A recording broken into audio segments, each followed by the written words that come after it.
line ပေါ်မှာနည်းနည်းခေတ်စားနေတာပေါ့နော်ကျွန်တော်တို့digital guild ပေးတဲ့ပုံစံလေးတွေလုပ်တဲ့ပုံစံဒီမှာ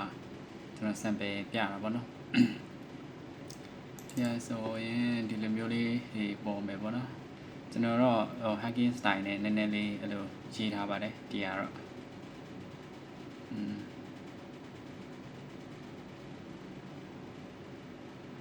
ဒီမှာဆိုကျွန်တော်တို့password လေးပေါ့နော်ကိုယ့်ရဲ့မွေးတက်ကစသဖြင့်အဲ့လိုမျိုးလေးတွေပေးလို့ရပါတယ်ဒီမှာတော့ကျွန်တော်ကစုလို့ထားတာပါနော်ဆိုတော့ဒီဟာပါမယ်တကယ်တမ်းကျရင်တော့ဒီနေရာမှာကိုပြောင်းလို့ရပါတယ် unlock it ဆိုပြီးမှကျွန်တော် hacking style လိုမျိုးလေးနဲ့ရေးထားပါတယ်ဒီမှာတော့ပုံတွေပါတယ်ထည့်လို့ရတယ်ပြီးဒီချက်ပို့ပြီးတော့နောက်ထပ်သရှင်းတန်လေးရောပါလိမ့်မယ်ဒီကကျွန်တော်အခုလော speaker မဖွင့်ထားလို့ပေါ့နော်အဲ့လိုမျိုးဆိုတော့အဲ့လိုမျိုးလေးရောကြိုက်တဲ့လူရှိလားပေါ့နော်လုပ်ရှင်တဲ့လူရှိလားအဲ့ဒါလေးရှင်းသိချင်လို့ပါအကယ်၍အဲ့လိုမျိုးလေးတွေလိုချင်နေဆိုရင်ကျွန်တော် comment လေးရှင်းလောက်ရေးပေးခဲ့ပါဦးနော်